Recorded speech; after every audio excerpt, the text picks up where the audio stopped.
2022년 5월 8일 큐티 말씀입니다. 창세기 32장 1절로 12절입니다. 야곱이 길을 가는데 하나님의 사자들이 그를 만난지라. 야곱이 그들을 볼 때 이르기를 이는 하나님의 군대라 하고 그 땅 이름을 마하나임이라 하였더라. 야곱이 세일 땅 에돔 들에 있는 형 에서에게로 자기보다 앞서 사자들을 보내며 그들에게 명령하여 이르되 너희는 내 주 에서에게 이같이 말하라. 주의 종 야곱이 이같이 말하기를 내가 라반과 함께 거류하며 지금까지 머물러 있었사오며 내게 소와 나귀와 양떼와 노비가 있으므로 사람을 보내어 내 주께 알리고 내 주께 은혜 받기를 원하나이다 하라 하였더니 사자들이 야곱에게 돌아와 이르되 우리가 주인의 형 에서에게 이른즉 그가 400명을 거느리고 주인을 만나려고 오더이다. 야곱이 심히 두렵고 답답하여 자기와 함께한 동행자와 양과 소와 낙타를 두 떼로 나누고 이르되 에서가 와서 한 떼를 치면 남은 한 떼는 피하리라 하고 야곱이 또 이르되 내 조부 아브라함의 하나님 내 아버지 이삭의 하나님 여호와여 주께서 전에 내게 명하시기를 내 고향 내 족속에게로 돌아가라. 내가 내게 은혜를 베풀리라 하셨나이다. 나는 주께서 주의 종에게 베푸신 모든 은총과 모든 진실하심을 조금도 감당할 수 없사오나 내가 내 지팡이만 가지고 이 요단을 건넜으니 지금은 두 때나 이루었나이다. 내가 주께 간구하오니 내 형의 손에서 에서의 손에서 나를 건져내시옵소서. 내가 그를 두려워함은 그가 와서 나와 내 처자들을 칠까 겁이 나기 때문이니이다. 주께서 말씀하시기를 내가 반드시 내게 은혜를 베풀어 내 씨로 바다에 셀 수 없는 모래와 같이 많게 하리라 하셨나이다. 아멘. 산 넘어 산이라더니 라반과 화해하여 더 이상 그에게 쫓길 염려는 사라졌지만 또 다른 염려가 그를 엄습합니다. 바로 형 에서와의 문제를 풀어야 하는 숙제가 그에게 남아있기 때문인데요. 물론 그가 밧달 아람을 떠날 때에 이 문제를 염두에 두지 않은 것은 아닐 겁니다. 어떻게든 이 문제를 풀지 않으면 가나안 땅에 들어갈 수 없다는 것을 그는 알았죠. 그는 그렇게 근심하며 길을 갑니다. 그런데 놀랍게도 그 길에서 야곱은 하나님의 사자들을 만납니다. 이것은 20년 전 야곱이 하란을 향하여 떠날 때 하나님의 사자들이 하늘에 닿은 사닥다리를 오르락 내리락 하는 것을 본 장면을 떠올리게 합니다. 그때 하나님은 야곱에게 당신께서 그와 함께 하심의 증거로서 그것을 보여주셨죠. 그런데 이번에는 어떨까요? 이번에도 좋은 징조일까요? 성경에는 하나님의 사자들과 야곱이 대화를 나누었다는 이야기는 없습니다만 아마도 좋은 징조일 겁니다. 큰 일을 앞두고 하나님의 사자가 나타난 경우는 성경에서 종종 볼 수 있는 장면입니다. 아브라함은 하나님의 천사들을 만나고 이삭을 낳게 되었죠. 여호수아도 여리고성 전투를 앞두고 하나님의 사자를 만났습니다.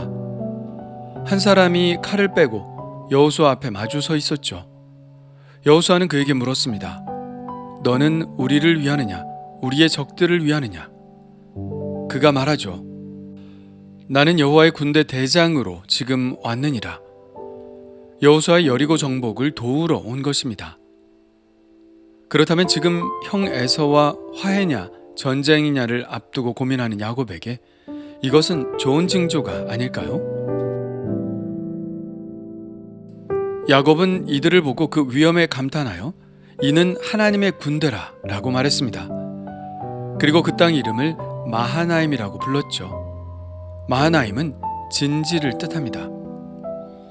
하나님의 군대는 언제나 어디서나 있지만 그것은 늘 감춰져 있죠. 우리는 그것을 볼 수 없습니다. 그러나 하나님은 가끔 살짝씩 그 비밀의 커튼을 열어주실 때가 있죠. 그것을 우리는 계시라고 말합니다.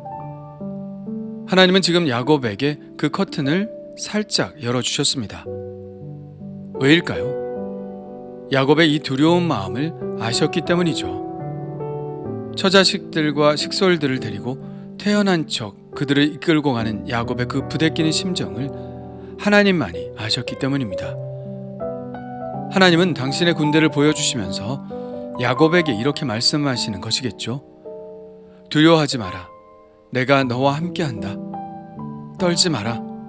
내가 너를 나의 강력한 군대로 지켜줄 것이다. 야곱은 분명 하나님의 이 메시지를 들었을 것입니다. 다시 그의 마음에 힘을 얻었겠죠. 야곱은 지금 가나안 땅으로 가고 있고 에서는 이미 세일에 자리를 잡았습니다. 세일은 사해 남쪽 산지로서 사해와 홍해 사이 구렁의 동쪽에 있습니다. 후에 에서의 자손들은 에돔이라는 이름으로 이곳에 나라를 세우죠.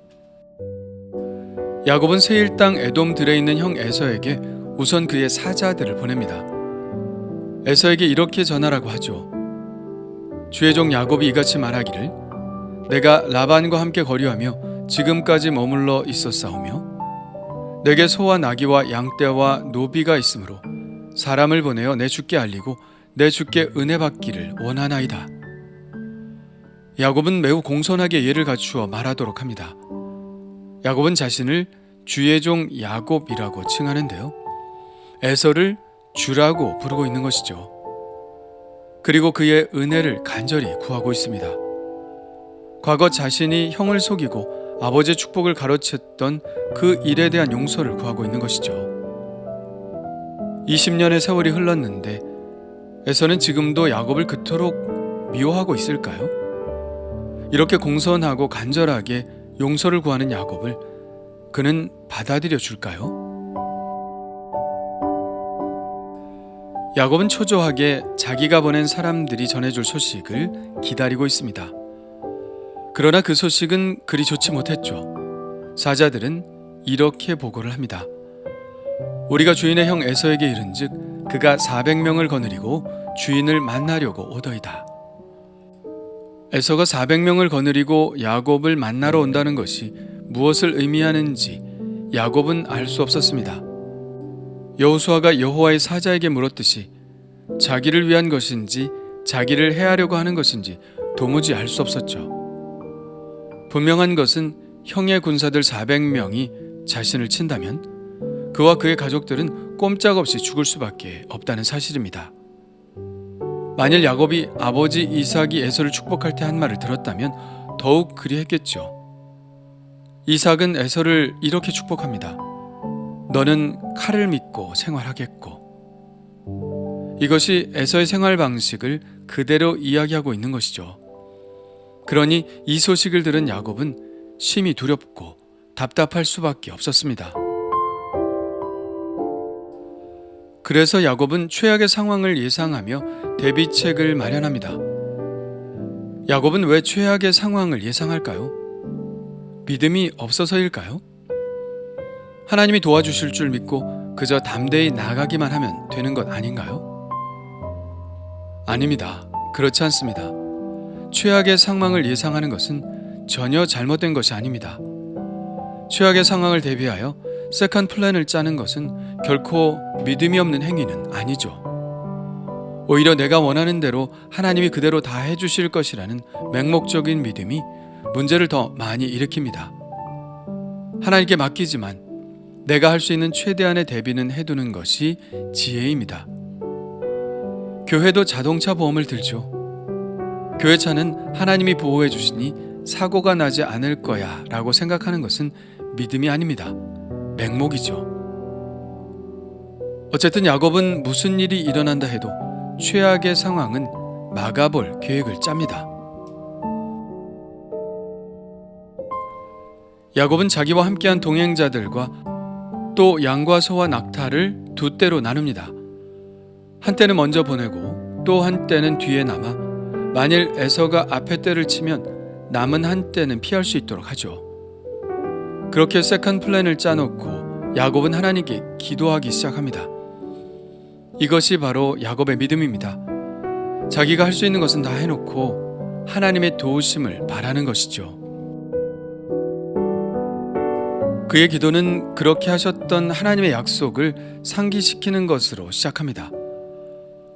여호와여, 주께서 전에 내게 명령하시기를 내 고향 내 족속에게로 돌아가라.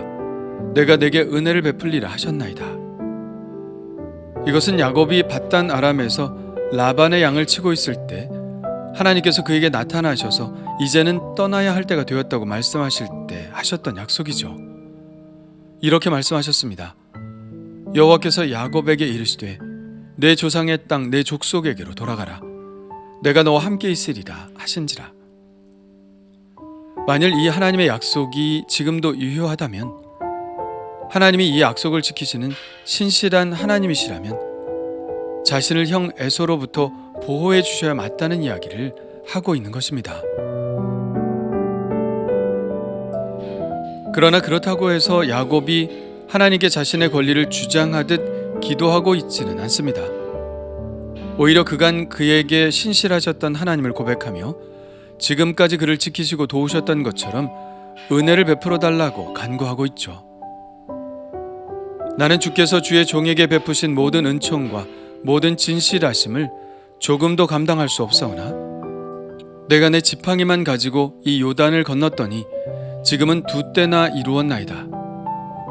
내가 주께 간구하오니 내 형의 손에서 에서의 손에서 나를 건져내시옵소서. 내가 그를 두려워함은 그가 와서 나와 내 처자들을 칠까 겁이 나기 때문이니이다. 그리고 야곱은 한 번 더 하나님의 약속을 상기시키는데요. 이 약속은 20년 전에 야곱이 형을 피해 베델을 지나고 있을 때 그에게 하신 약속입니다. 주께서 말씀하시기를 내가 반드시 내게 은혜를 베풀어 내 씨로 바다에 셀 수 없는 모래와 같이 많게 하리라 하셨나이다.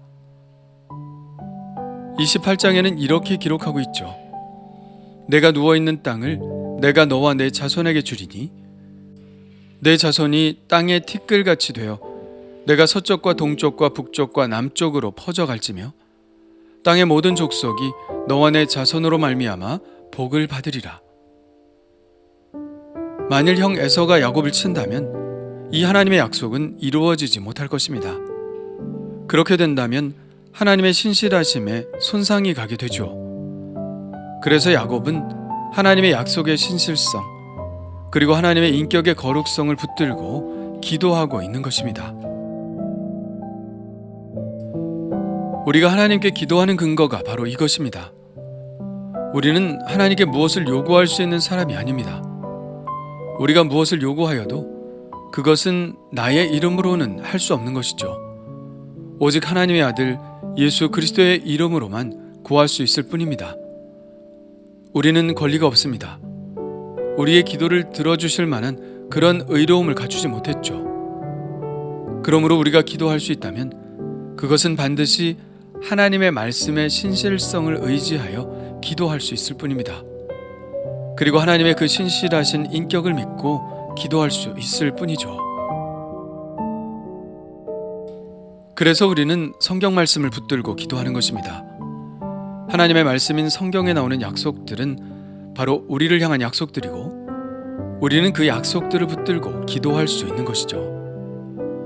그것은 나에게서 나온 것이 아니라 하나님의 입으로부터 나온 말씀이기 때문에 우리의 기도의 근거가 될 수 있습니다. 성경에는 수많은 약속들이 있습니다. 그 약속을 알고 믿고 기도하는 것은 우리의 특권입니다. 그런데 만일 우리가 그 약속을 알지 못한다면 어떻게 될까요? 우리는 그 약속을 붙들고 기도할 수 없을 것이며 응답하시는 하나님을 경험할 수도 없겠죠. 야곱과 같은 위기가 우리에게도 닥칩니다. 어떻게 해야 할까요? 야곱이 하나님의 약속을 떠올리며 기도했듯이 하나님의 말씀 안에서 우리를 향한 하나님의 약속을 찾아서 기도해야 합니다. 힘들면 힘들수록, 위기가 심각하면 심각할수록 우리는 말씀 안에서 하나님의 약속을 찾아야 합니다. 그리고 기도해야 하죠. 신실하신 하나님은 우리를 향한 당신의 약속을 반드시 지키실 것입니다. 그렇다면 나를 향한 하나님의 약속은 무엇인가요? 나는 어떻게 기도해야 할까요? 주님 감사합니다. 위기의 순간에 최악의 상황을 대비했던 야곱의 지혜를 주옵소서. 그러나 결국 하나님의 은혜로 도와주셔야 한다는 사실을 믿고 기도했던 이 야곱의 기도도 본받게 하옵소서. 하나님의 약속을 알지 못하여 구하지 못하는 어리석음을 범하지 않게 하시고 하나님의 약속을 알고 믿고 구하게 하옵소서. 예수님의 이름으로 기도합니다. 아멘.